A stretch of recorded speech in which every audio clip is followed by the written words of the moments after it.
오늘은 웨스트민스터 소요리 문답 105문 주기도문 5번째에 해당하는 내용이죠. 재용서의 강구에 대해서 우리가 이제 말씀을 나누겠습니다.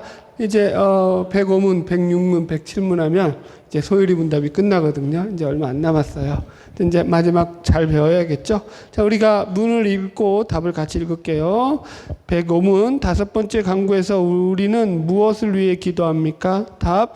우리가 우리에게 죄 지은 자를 사하여 준 것 같이 우리 죄를 사하여 주시옵고라는 5번째 강구에서 우리는 하나님이 그리스도로 인해 우리의 모든 죄를 거저 용서해 주실 것을 기도하는데 우리는 그분의 은혜에 의하여 마음으로부터 타인들을 용서할 수 있기 때문에 이렇게 간구하도록 더욱 격려를 받을 수 있습니다. 예. 먼저 단어풀이를 할게요. 여기 성경에서 말하는 일반적인 죄는 헬라어 하마르티아라는 말을 쓴다고 했어요. 이건 이제 죄에서 관역에서 벗어나는 거거든요. 관역에서 벗어났어요. 그러니까 하나님으로부터 벗어나 있는 상태를 말할 때 성경은 죄다라고 하는데 지금 오늘 본문에 나오는 죄는요, 그 하마르티아를 쓴 게 아니에요. 달라요. 원어 자체가. 여기서 오페일레마라는 단어를 썼는데 이게 경제용어라고 했어요. 그래서 빚, 채무 이런 거예요. 부채. 그러니까 우리의 죄를 사하여 주옵소서라는 기도를 원어적으로 보면은 우리의 빚을 탕감해 주십시오. 우리의 채무를 탕감해 주십시오. 라는 그런 말로도 바꿀 수 있는 거예요. 그래서 이 기도문의 대표적인 배경이 되는 성경 말씀이 있죠. 이야기가 있죠. 그게 뭐예요? 마태복음 18장에 나오는 1만 달란트 탕감받은 종의 이야기. 그래서 이게 너무 중요해요, 사실은. 그래서 제가 이 부분을 초반적인 부분들에 대해서 이게 잘 이해를 하셔야 되는 것이기 때문에 이 부분을 좀 설명하고 들어가려고 해요. 이게 왜 중요하냐면 이 1만 달란트 탕감받은 것을 갖다가 우리가 제대로 이해를 못 하잖아요. 그러면은 이제 이게 용서라는 것을 우리식으로 막 뭐라 그럴까요? 엉터리로 해석할 수가 있어요. 우리는 용서만 하면 되는 존재인가요? 한번 물어볼게요. 자, 우리는 그냥 이제 오늘 재용서에 대해서 배우는데, 여기서 계속 기도가 이따가 이제 다루겠지만은, 그냥, 우리가 우리에게 죄 지은 자를 사하여 준 것 같이 우리 죄를 사하여 주시옵고라고 하니까, 우리가 다른 사람의 죄를 사하여 주기만 하면은 우리는 재용서할 수 있는 그런 존재로 변화되는 건가요? 여러분, 그러면 다른 사람을 용서하는 건 그냥 거저 되나요? 그렇다고 내가 내 속 편하기 위해서 용서한 게 진정한 용서는 되나요? 아니, 더 쉽게 말해 봅시다. 용서가 되나요? 용서가 되나요? 지금 여기 이 기도는요, 그 얘기하는 거예요. 우리는요, 우리 안에서 용서가라는 이런 가치죠. 이런 우리 마음속에서 이걸 만들어낼 수 있는 존재가 못 돼요. 쉽게 말해서. 그래서 이거는 지금 이해를 잘못하게 되면요, 이상하게 그냥 용서를 강요하는, 기독교가 마치 용서를 강조하고 용서를 강요하는 그런 종교로 오인받을 수 있어요. 그런 종교 아니에요, 여러분은. 우리 기독교의 복음은 그렇지 않아요. 예를 들어 드릴게요. 오늘이라는 영화가 있어요. 용서와 관련된 영화가 있었는데, 제가, 이거 방금 알았어요. 이거를. 다른 분 설교 듣다가. 그래서 여태까지, 설교 준비 다 해놨는데, 이걸 딱 봤는데, 이게 내용이 너무 딱 맞는 거야. 오늘 내용하고. 그래가지고 이걸 갑자기 삽입을 시켰어요. 그래서 원고도 준비가 안 됐는데 그 영화가 뭐냐면 이제 송혜교 씨가 이제 다혜라는 이름으로 주인공으로 나오는데요. 이게 이제 이 다혜라는 소녀죠. 그러니까 이 여인이 결혼할 약혼자가 있었는데 이 약혼자가 오토바이 뺑소니 범에게 치여가지고 죽어요. 그래가지고 나중에 범인을 잡고 보니까 얘가 17살밖에 안 된 고등학생인 거예요, 여러분들. 그러니까 이제 성당에 다녔나 보죠, 이 다혜 씨가. 그러니까 성당의 수녀들하고 막 만나가지고, 그 다음에 또 용서를 해주는 이거 제가 영화를 다 본 게 아니에요. 시간이 없어가지고 그냥 막 넘겨보고 와서 설명을 하는 거야. 그래서 어쨌든 이거 용서해야 된다. 그러니까 용서를 강요를 하는 거죠. 그러니까 우리도 용서를 강요할 수 있어요, 여러분들. 용서해야지. 그래야지 네가 오히려 너 마음이 편해. 그거 기독교 아니에요, 여러분들. 하여튼 그러니까 이게 그런 어떤 무건의 그 강요죠. 수녀들이 와가지고 막 용서해야 된다 그러니까 더군다나 17살밖에 안 돼.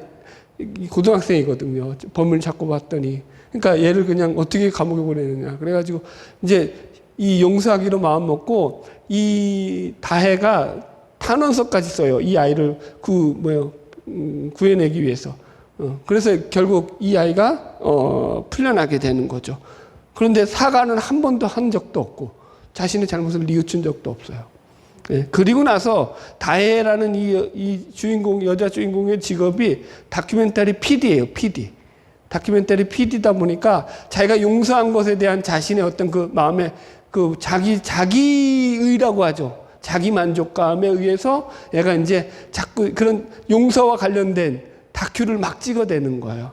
1년 정도 찍으면서, 그러니까 그러려면은 이제 용서받은 사람을 찾아야 될 거 아니에요. 어디서 찾겠어요? 용서받는 사람은 어디 있겠어요, 여러분들? 예.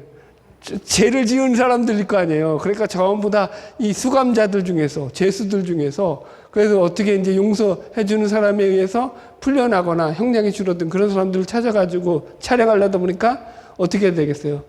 형사들을 만나게 되고, 그러니까 형사들을 만나면서 형사로부터 충격적인 얘기를 듣는 거예요. 막 그러니까 그렇게 용서를 받아서 가석방된 모범수를 찾는데 그런 사람들이 거의 없다는 거예요. 드물다는 거예요. 그런 사람들보다는 가해자들이 그냥 자기 스스로 해가지고 가석방되는 게 90%고요. 그 다음에 재범률이 70%다. 그렇게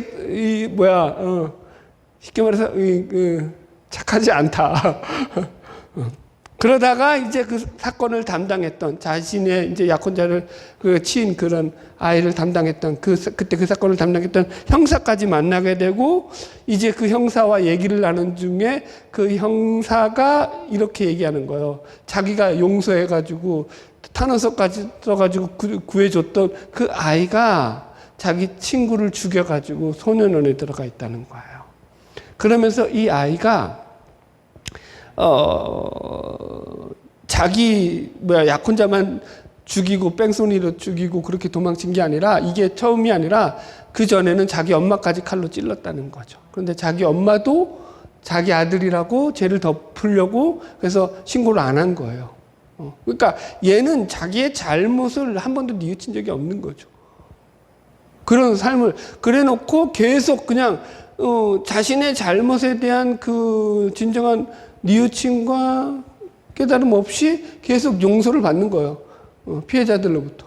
그러니까 그냥 그렇게 사는 거죠. 그렇게 살아왔던 거예요. 여러분들. 교도소가 아니라 그래서 또 소년원에 가게 된 거. 그러면서 그 형사가 나중에 남긴 말이 뭐냐면은 대책 없는 용서는 죄악입니다. 이런 말을 남겨요. 대책 없는 용서는 죄악입니다. 그러면서 이 주인공이 깨닫는 거죠. 야, 내가 했던 용서가 진정한 용서가 아니구나. 이거는 용서가 아닌 거죠, 사실은요. 그냥 대책 없는 자비, 흐물흐물한 자비는요, 그 사람을 다시 죄악의 자리로 빠뜨리는 그런 더 악한 행위가 될 뿐이라는 거죠, 여러분들. 자, 용서에 대해서 어때요?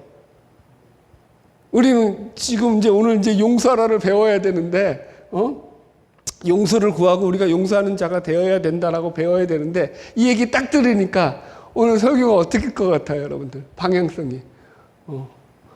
그러니까 처음에 이미지를 잘 잡으셔야 돼요. 제가 왜 이걸 말씀하냐면은, 우리 기독교에서 말하는 용서는 그냥 대책 없는 용서가 아니에요.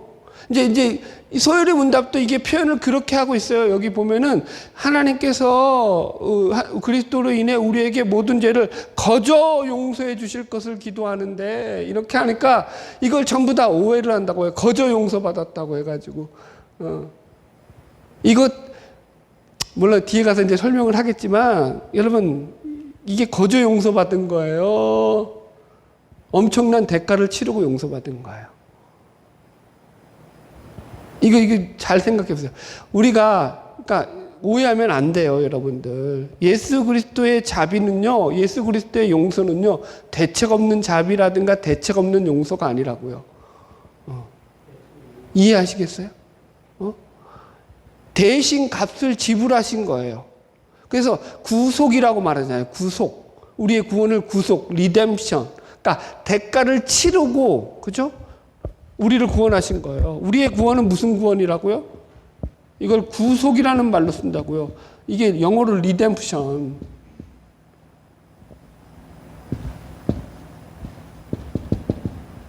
값을 치르는 거예요.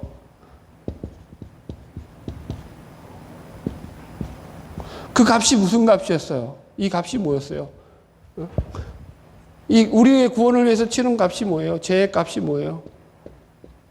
죄의 값으로 치른 게 신의 생명이에요. 신의 목숨. 신의 생명값을 치러서 우리를 구원했다고요. 그 값이 여러분들 어마어마한 값이라니까요.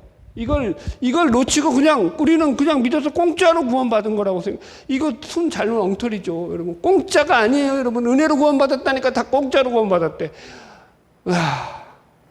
그러면 어떻게 되는 거예요? 그러니까 기독교가 값싼 종교가 되는 거죠. 왜 우리가 여러분 그거 아니라니까요? 신이 나를 위해서 자기 목숨을 내어줘서 내가 구원받은 거라니까요. 공짜가 아니라고요. 신의 목숨값으로 나는 지금 살고 있는 거라고요.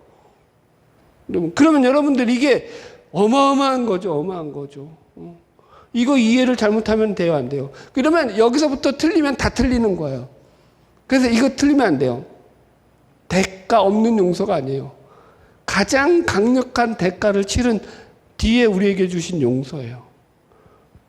보세요. 1만 달란트 탕감을 받은 그 종에 대한 이야기가 왜 나오는 거예요?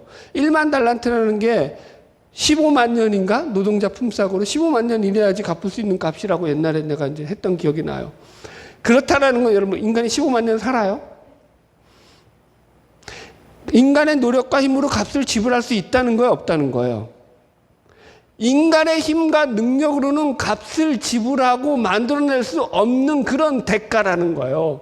그런 대가를 치러서 우리를 용서해 주신 거라고요. 그러니까 구원을 그래서 우리의 노력과 우리의 어떤 실력 가지고 이거를 이루는 게 아니라고요.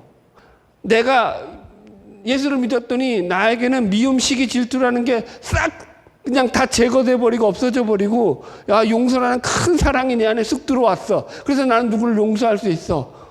이게 아니라고요. 다 이렇게 엉터리로 간다고요. 그거 아니라니까.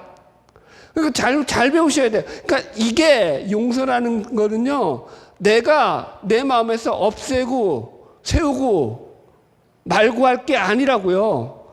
우리는 그런 존재가 안 돼요. 우리에게 내가 용서하는 마음을 품잖아요. 그리고 누굴 용서하잖아요. 그럼 어떤 일이 발생할까요? 자기 의가 발동해요. 내가 용서해 줬는데 저게 배은망덕한 놈. 내가 용서해 준 것도 모르고 간다고요. 인간은 그렇다고요. 그러면 용서한 거예요, 안 한 거예요? 용서했는데 안 한 거죠. 이해하시겠어요? 내가 내 속에서 뭘 만들어내는 게 아니라고요. 그분이 나의 마음에 훅 들어오는 거잖아요. 신이 내게 오는 거잖아요. 중생이라는 건, 거듭남이라는 건 신이 내 안에 들어와서 나를 뒤집어 엎는 거라고요. 내가 만들어내는 게 아니라 그분에 의해서 내가 변화되는 거라고요. 이해하시겠죠?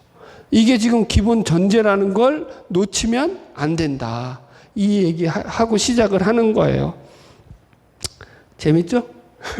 시작부터 좀 흥분했네. 왜냐면 이거 너무 잘못 이해하는 분들이 너무 많아서, 용서를 이걸 잘못 이해해가지고, 그러니까 용서의 기술 이렇게 하잖아요. 책도 있어요. 아이고 웃기고 있네.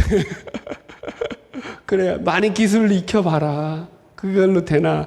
안 된다고요. 자, 넘어갈게요. 그래서 이제 본격적으로 이제 단어풀이 정리했고요. 2번. 들어갑시다. 이거 제일 중요하다. 그래서 첫 번째 주제가 이제 거저 용서예요. 이거 그래서 제가 잘 배우게 하기 위해서 이거 먼저 전제를 달아놓은 거예요. 우리의 모든 죄를 거저 용서해 주실 것을 기도하는데, 그래서 이 거저 용서는 어떤 대가나 조건이 없는 용서다. 그러니까 이게 우리로부터 어떤 대가나 조건이 바라지 않는다라는 얘기지, 그분이 대가를 안 치렀다는 얘기는 아니다. 오해하면 안 된다. 됐죠? 넘어갈게요. 우리가 우리에게 죄 지은 자를 사하여 준 것 같이의 오해가 있어요. 하나님의 용서는 조건적인가 질문을 했어요. 우리가 하나님 앞에서 용서를 받기 위해서 다른 사람에게 용서가 선행되어야 하는가. 그러니까 이게 우리가 우리 죄를 사하여 준 것 같이라고 하니까 이게 어떤 조건을 가려서 우리가 용서해야지만 하나님도 우리를 용서해 주겠다라는 말처럼 들리잖아요. 그게 아니라는 거죠. 만약 그렇게 되면은 어떻게 되는 거예요? 이거는 율법주의가 되는 거죠. 내가 다른 사람을 용서해 준 그 어떤 조건, 그 선행으로 말미암아서 그 공로로 인해서 그게 우리가 제사함을 받을 수 있는 그게 조건이 되면은 그건 뭐예요? 우리의 공로로 받는 거니까 율법주의라고요. 그거 된다, 안 된다? 안 된다.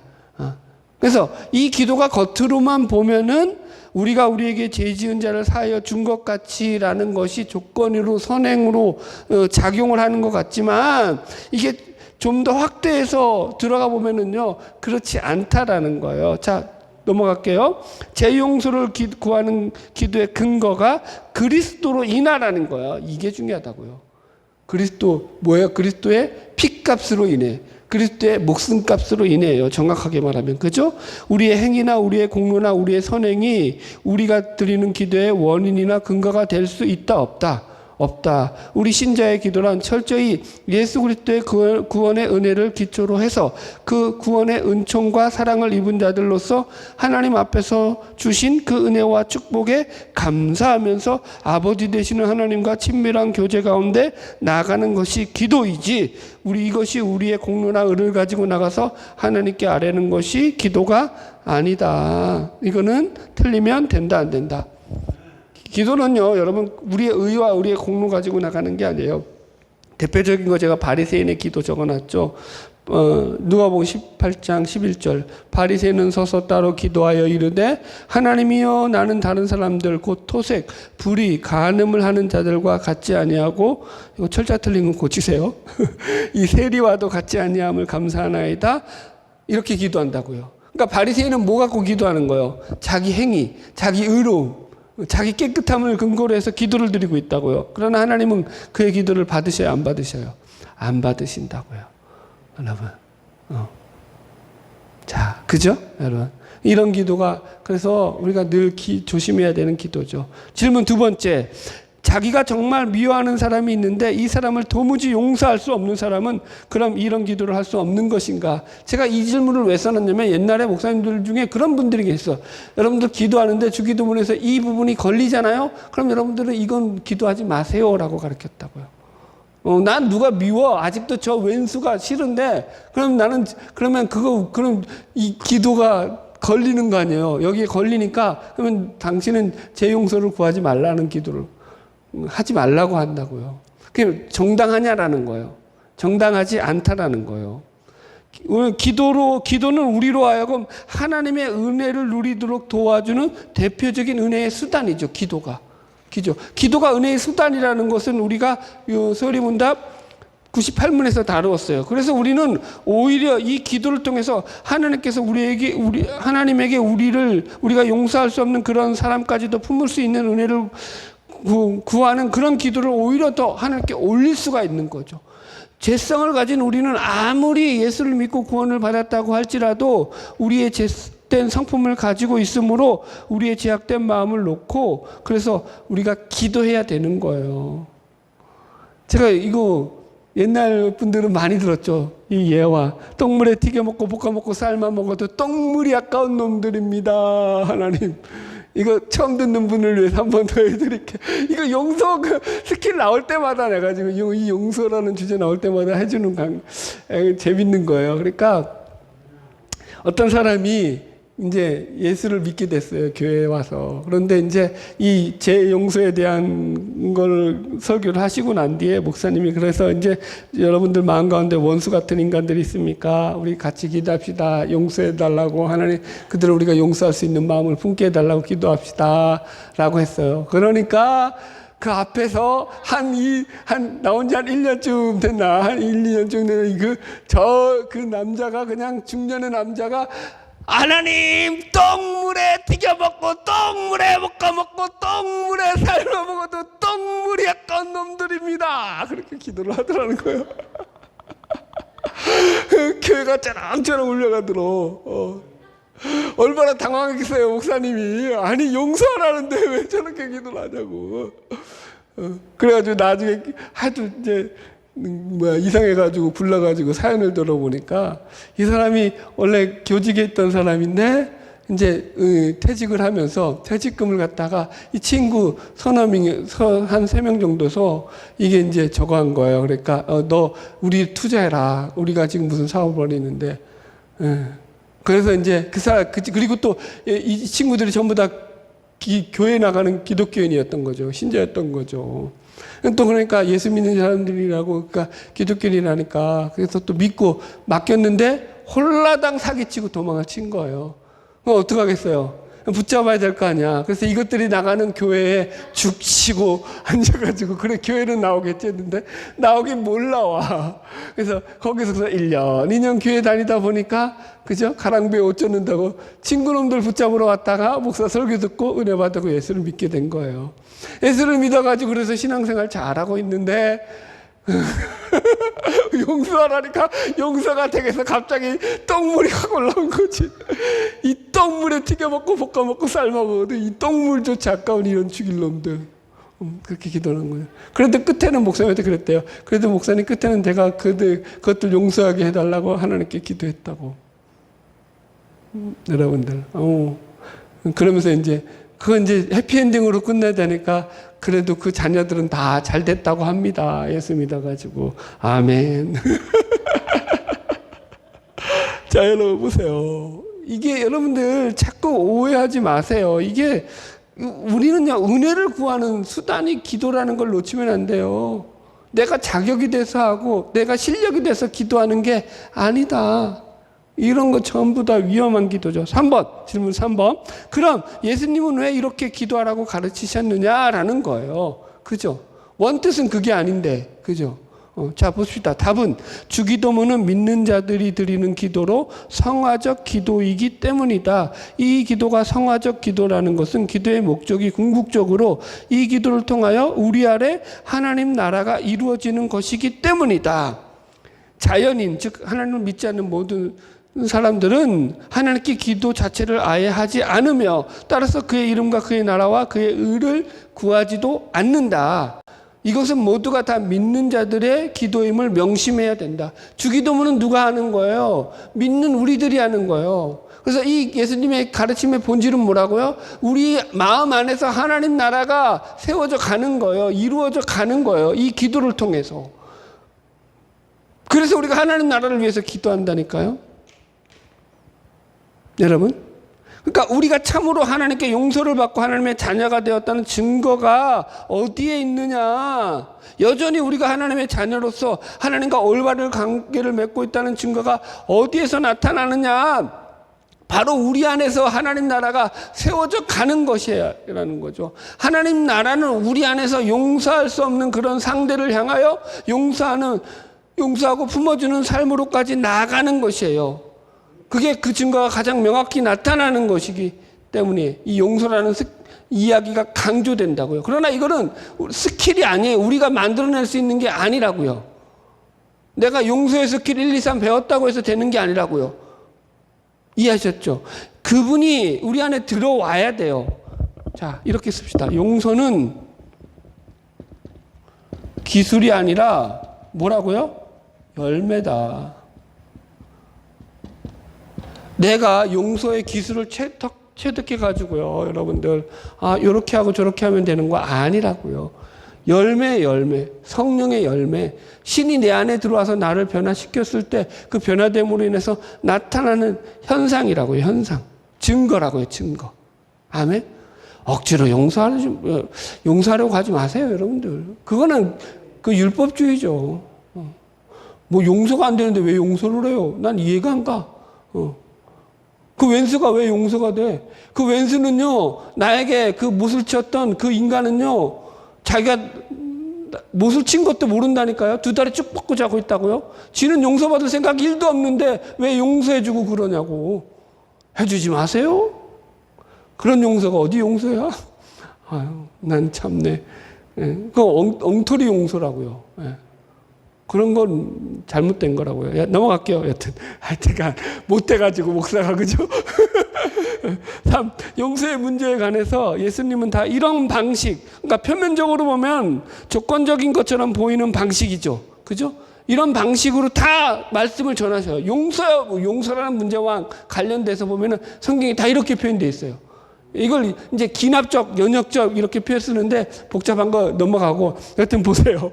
마태복음 6장 14절 15절 너희가 사람의 과실을 용서하면 그죠? 조건절처럼 보인단 말이에요. 그러면 너희 천부께서도 너희 과실을 용서하시려니와 너희가 사람의 과실을 용서하지 아니하며 너희 아버지께서 너희 과실을 용서하지 아니하시리라. 그죠? 마가복음 11장 25절 서서 기도할 때에 아무에게나 혐의가 있거든 용서하라. 그리하여 하늘에 계신 너희 아버지께서도 너희 허물을 사하여 주시리라 하시니라. 조건절로 보이잖아요. 그죠?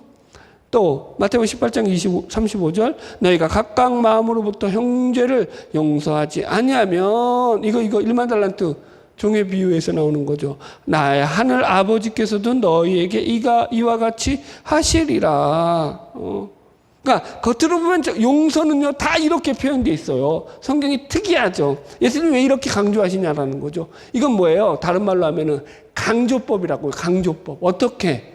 이 용서야말로 너희가 하나님 안에서 하나님의 자녀로 거듭난 가장 대표적인 증거라는 거예요. 열매라는 거예요. 이 열매는 그러니까 반드시 우리 안에서 비춰지게 되는 거예요.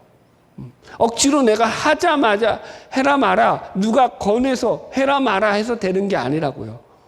강요해서 되는 것도 아니고 강요하는 존재는 딱 한 분밖에 없죠. 그분. 그분만 나한테 푸시를 하겠죠. 여러분들. 자, 넘어갈게요. 이해하셨죠? 예. 3번 제 용서의 원리와 대상이에요. 그래서 그분의 은혜에 의하여 마음으로부터 타인을 용서할 수 있기 때문에 이렇게 강구하도록 더욱 격려를 받을 수 있습니다. 이렇게 그러니까 이 용서가 그분의 은혜로 말미암아서 그죠? 공짜가 아니에요. 은혜를 공짜로 생각하면 된다 안 된다. 계속 그거 아니에요. 거저 받았다고 그게 공짜가 아니에요. 신의 목숨값으로 우리가 용서받은 거예요. 여러분. 예. 그래서 마음으로부터 타인을 용서할 수 있는 그런 일들이 그러니까 내 마음이 변화되는 거죠. 마음의 변화로부터 일어나는 거예요. 자, 보세요. 첫 번째, 복음 안에서 용서의 작동 원리는요, 그분의 은혜로 말미암아서 이루어진다는 거예요. 그러니까 복음의 논리가 뭐냐면, 너가 하나님으로부터 말도 안 되는 은혜를 받았고, 만 가지 은혜를 받은 사람이라면, 너희 형제들에게 용서의 은혜를 베푸는 자가 될 수밖에 없다라는 거예요. 그러니까 1만 달란트를 탕감받았다라는 게 내 피부적으로 와 닿은 자여야지만 이게 용서가 된다고요. 이게 안 와닿잖아요. 그럼 어떻게 되는 거예요? 나는 1만 달란트를 갚아야 되는 존재로, 그러니까 보세요. 이 종이 1만 달란트를 탕감받아 놓고도 어떻게 했다고요? 100데나리온 빚진 그 자기 동료에게, 그죠? 그를 용서하지 않았다고요. 그럼 무슨 얘기예요? 다른 말로 하면은. 자기가 돈 모아서 그 용서하지 않았다는 건 뭔 얘기예요? 자기가 돈 모아가지고 열심히 긁어 모아서 1만 달란트 한번 갚아보겠다고 설쳤다라는 얘기예요. 안 그래요? 그 본문의 배경상 아니면 말고 그런데 저는 그렇게 이해를 했어요. 말이 돼요, 안 돼요? 100데나리온은 언제까지 모아야 돼? 그러면은 15만 년인가? 말이 돼요, 안 돼요? 안 된다고요. 수만 번을 죽었다 깨어나도요, 자기 노력으로는요, 이 빚을 갚을 수가 없어요. 그러니까 이 자각이, 그러니까 이런 자각이, 은혜에 대한 제대로 된 자각이 있는 자여야지만, 그죠? 내가, 이건 용서하고 말고 할 문제가 아니에요. 누구를. 여러분, 내가 용서한다. 아이, 택도 없는 소리 하지 마세요, 여러분. 용서는 그런 게 아니에요. 내가 하나님부터 얼마나 큰 은혜를 받았는지에 대한 자각이 없이는요, 내가 얼마나 큰 죄인이었는지에 대한 자각이 없이는요, 이 용서는요, 시작되어지지가 않는 거예요. 그런데 이제 두 번째, 본성의 논리는 그래서 눈에는 눈, 이에는 이라는 거죠. 죄된 본성에 따라 우리는요, 용서를 택하지 않아요. 복수를 택하죠. 여러분들. 그래서 3번, 복음이 죄된 본성과 싸워 이길 때 복음 안에서 용서가 작동하게 되는 거예요. 우리 안에서 이게 성령의 인도하심이라는 게 그런 거예요. 우리를 그렇게 이끌어 간다고요. 자신의 죄인됨에 대한 자각을 통해서 우리를 변화시키는 거죠. 그래서 결국 죄된 본성을 이기는 방법도 하나님의 은혜밖에 없고요. 하나님의 은혜만이 우리를 변화시킨다. 아멘. 그래서 죄 용서를 구하는 기도는요, 결국 다른 말로 하면 뭐예요? 하나님의 은혜를 구하는 기도하고 똑같아요. 하나님, 나에게 은혜를 베풀어 주세요. 내가 누구를 용서해요, 누구를. 그죠? 물론 그 원수가 못됐긴 했지만, 난들 안 못됐냐고요. 나는 그 왼수가 나한테 왼수질 한 만큼 나는 또 누구에게 왼수질 안 했을 것 같아요? 예? 아니라니까요, 여러분들.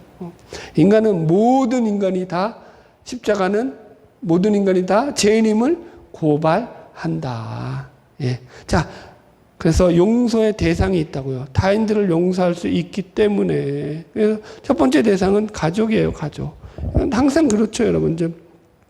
제가 주기도문에서 이 재용서의 부분을 할 때 예화를 썼던 건데, 루이스 스머즈라는 분이 쓴 용서의 기술이라는 책에서 그분이 한 내용 중에 이게 용서할 대표적인 상황이 3가지가 있다라는 거예요. 불성실과 배신과 학대. 불성실, 배신, 학대. 이런 것들로부터 우리가 이제 용서라는 스킬이 동원된다라고 얘기해요. 뭐 그렇게 나쁘지 않는 말이에요. 근데 보세요. 이 불성실이나 배신이나 학대 같은 것들은요, 주로 누구로부터 당하는 거예요? 가장 가까운 사람, 즉 가족들. 보세요. 가정을 책임져야 될 가장이 불성실하잖아요. 용서가 안 되죠. 용서해주면 안 돼요, 그런 인간은. 배신은 누구에게 당해요? 배신도 맞아. 학대. 어릴 때 부모로부터 학대를 받잖아요. 그건 평생 트라우마가 남는다고요. 근데 요즘은 왜 이렇게 많아요? 참. 아주 사회가 너무 이게 좀 이상하다 보니까, 그런 이유가 너무 많아요. 인간들이 얼마나 악한지 몰라요. 가족으로부터 뭘 당하는 거예요? 가장 큰 상처를 입는다고요. 가족을 용서할 게 쉽겠어요? 어렵겠어요? 이런 일을 당했을 때. 어려워요. 그래서 이런 건요, 여러분들, 우리의 힘으로 안 되어진다라는 걸 우리가 알아야 되고요. 그래서 우리가 늘 구해야죠. 하나님의 은혜를요. 두 번째 대상은 같은 신앙 공동체. 왜냐하면 교회 자체가 어때요? 가족 같은 공동체를 꿈꾸면, 교회 자체는요, 형제 자매라고 성경에서 지칭을 하고 있고요. 한 가족이라고, 한 지체라고 표현을 하고 있거든요. 그러니까 가족 같은 그런 공동체를 지향하며 가는 공동체가 바로 교회잖아요. 그러니까 가족같이 친밀성을 가지려고 하다 보니까 자연스럽고 친밀해지면 뭐가 생겨난다고요? 이런 문제들이 생겨난다고요. 가까워지면은요, 안 보이던 것들이 보일까요? 안 보일까요? 여러분들 저랑 너무 가까워지지 마세요. 너무 가까워지면 그게 추한 게 보여지거든요. 그래서 나는 적당히 거리 두고 가까워지는 게 좋아. 그렇게 해서 안 그러겠어요. 몰라. 너무 많이 했나? 하여튼 그렇다고요. 아셨죠? 그래서 교회도 우리가 늘 조심해야 돼요. 늘 조심해야 돼요. 가까운 사이일수록 여러분들, 우리가 더, 그죠? 우리 삶을 통해 가지고 그에게 잘 우리가 실수하지 않도록 조심해야 되는 거죠. 예, 세 번째 내 원수들, 그죠? 여러분, 이 누구더라? 조금 불편한 용서라고 하는 독일 작가가 쓴 책이 있는데요. 이 책에 보면은 자매죠, 자매. 자기와 자기 여동생 이 두 자매가 엄마가 바람 나가지고 도망간 거예요, 어릴 적에. 땀남자랑. 야, 참네. 그래서 여러분, 이 작가는 자기 여동생하고 평생 자라나면서 이 엄마, 자기들을 버린 이 엄마를 용서하기 위해 가지고 평생 그 마음. 근데 이게 여러분 용서가 되겠어요? 자기들도 여자인데. 그러니까 그 마음의 고통 속에서 삶을 살아오는 그런 이야기들을 그 소설 가운데 그리고 있거든요. 그러니까 인간은요, 의외로는요, 여러분들 이 마음의 연약함의 그 상처 입는 것들은요, 우리가 쉽게 그냥 이게 뭐 말로 뭐 치유되고 그러지 못해요. 그래서 그런 것들에 있어서 우리가 하나님이 우리를 만져주시지 않는다. 그러면 여러분들 우리는 억지로, 그래서 제가 오늘 그렇게 표현하는 거예요. 이거 억지로 우리가 할 문제가 아니다. 우리 힘으로 될 문제도 아니다. 자유하세요. 뭘 용서하고 말고 할 게 어디 있어요, 우리가? 하나님이 용서 안 하면 나도 용서 안 해주겠다. 그랬다고 하나님이 그 뜻으로 한 거예요, 여러분들? 네 힘으로 용서하려고 하지 말라는 얘기죠, 그것은. 그죠? 예수님의 그 말씀의 의미는 뭐라고요? 원뜻은 뭐라고요? 네 노력, 네 기술, 네 능력으로는 용서할 실력이 된다, 안 된다? 안 된다. 거기서 벗어나라는 거예요. 여러분들. 자, 마지막. 재용서의 기도를 하지 않아도 된다고 가르치는 구원파 이단을 조심해라. 구원파의 혼동은 죄책과 죄성에 대한 기본적인 혼동에서 발생한다고요. 우리가 예수를 믿음으로 말미암아 이제 정죄를 받지 않는다는 것은 죄책에 대한 면책이지 죄성까지 다 사라지고 없어졌다는 말씀이 아니다. 이거 오해하면 된다? 안 된다. 안 된다. 고린도후서 5장 17절 그런즉 누구든지 그리스도 안에 있으면 새로운 피조물이라 이전 것은 지나갔으니 보라 새 것이 되었도다. 여기서 말하는 새로운 피조물이라는 것은 우리가 새로운 피조물로서 모든 것이 완성된 존재가 되었다 그런 말이 아니라 새로운 피조물로서 새롭게 시작하는 존재가 되었다고요. 늘 얘기하잖아요. 구원은 시작점이라고요. 그러니까 그거 어디죠? 밀양이라는 영화도 마찬가지잖아요. 얼마나 그러니까 인간의 죄성을 적나라하게 보여주냐고요. 거기서는 이제 전도연이 주인공이었죠. 여기서는 한번 보세요. 오늘 이제 영화 두 편 소개했으니까 시간 내서 보세요. 오늘하고 밀양 어떻게 찾아도 그래서 밀양에서도 마찬가지잖아요. 그게 뭐야? 그 아들을 유기했다가 죽인 그 원장, 유치원 원장이 아니 누군 용서도 안 해줬는데 자기는 하나님 앞에 용서받아가지고 자기는 마음이 평안하대요. 이런 막말 나올 뻔했네. 그게 무슨 용서인 거예요? 그게 용서예요? 그러니까 얼마나 용서라는 것을 오용하고 있냐고요. 그건 용서가 아니에요. 하나님은 그런 용서 안 해줘요. 자, 보세요. 하나님이 우리를 용서하실 때 은혜로 용서하셨다는 게 거저 용서하셨다는 거 아니라고 얘기했어요. 뭘로 용서하셨다고요? 자신의 목숨값을 내놓고 용서하셨다. 자신의 목숨값까지 내놓으셨는데 뒤가 없으시겠냐고요. 생각을 하시라고요, 여러분들. 그래서 이렇게 말씀하시는 거라고요. 내 목숨값까지 내 생명까지 너희들에게 줘서 너희들을 용서해 줬으니까 너희들 그거 알아라. 너희들의 삶이 어때야 되는지 너희들 생각해라. 그래 니들 마음대로 그렇게 나는 그냥 다 재용서 받았어. 그래서 내 마음대로 살아도 나는 아무런 이제 죄책을 느끼지 않아. 나는 어떤 죄도 짓지 않아. 이런 허무맹랑한 소리 하지 말고요. 여러분들 날마다 죄 용서의 간구를 우리가 드려야 된다고요. 우리 안에서. 여러분들. 예. 왜 오늘 말씀이 이렇게 세졌는지 모르겠어요. 그 영화를 봐서 그래. 안 봤어야 되는데. 자, 결론. 예. 106번은 끝으로 가고요. 적용과 교훈. 1. 날마다 우리의 죄인됨을 자각하며 우리 죄를 주 앞에 고백하고 죄 용서를 간구하자. 아멘. 예. 늘 죄를 우리의 죄를 용서해 달라고 우리가 하나님 앞에 우리의 죄를 아뢰야 되는 거죠, 여러분들. 예. 여러분들 우리가 영적 싸움을 싸워 나가야 되는 거예요. 우리의 힘으로는 이걸 이길 힘이 있다 없다. 우리 연약한 존재라는 거예요, 여러분들. 그래서 우리가 늘 우리 안에서 우리 선줄로 생각하는 자는 넘어질까 조심하라고 했던 성경 말씀을 기억하면서 늘 우리 안에서 이 죄된 이 우리 성품 가운데서 우리는 늘 우리 중심을 가지고 용서라는 그 일조차 하나도 여러분들 보세요. 진정한 용서는요, 반드시 거기에 뭐가 따라와야 될까요? 보세요. 그래서 아까도 얘기했듯이 진정한 용서는 이래가지고 이게 뭐가 따라오는 거예요. 그래서 이 뒤에 따라오는 게 뭐예요? 아무것도 없어요? 아니에요. 반드시 뭐가 있죠. 뭐가 와요? 그래서 회심이 와야 돼요. 회심. 우리 마음에 자신의 죄인됨에 대한 고백이 있다고요. 회심이 있다고요. 회심. 회심이 없으면 그 용서는 가치가 있어져요? 없어져요?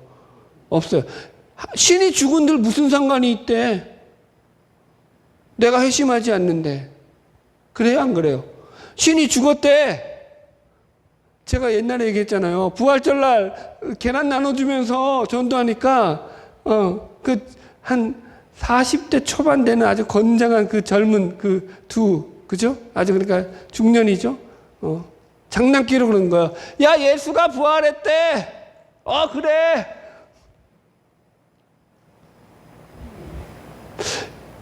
상관이 없는 거예요, 자기 삶에. 신이 죽건 말건, 신이 부활하건 말건. 뭐가 있어야 되는 거야? 나의 죄인됨의 자각과 그 죄로 말미암아 나를 위해서 죽을 수밖에 없었던 그분의 고통과 아픔이 내 안에 느껴져야 되는 거죠. 엄청난 대가를 치르시는 그분이 대가의 치르심에 대한 것으로 말미암아 내가 용서받은 자라는 걸 깨달아 알아야 되는 거죠. 누구를 용서할 때도 마찬가지예요. 그래서 그냥 용서하는 게 아니에요. 여러분들. 대가 없는 용서는요, 용서가 아니에요. 착각하면 안 돼요. 기독교의 용서는 무조건적 용서고 대가 없는 용서. 오늘 핵심 중에 하나가 뭐였어요? 용서가 대가 없는 용서가 아니라는 거예요. 신의 목숨값으로 용서했다고요. 내가 그를 용서하려면은요, 여러분, 그러니까 용서할 때도 여러분들 그 사람이 그냥 자신의 죄도 깨닫지 못하고 느끼지도 못하고, 그죠?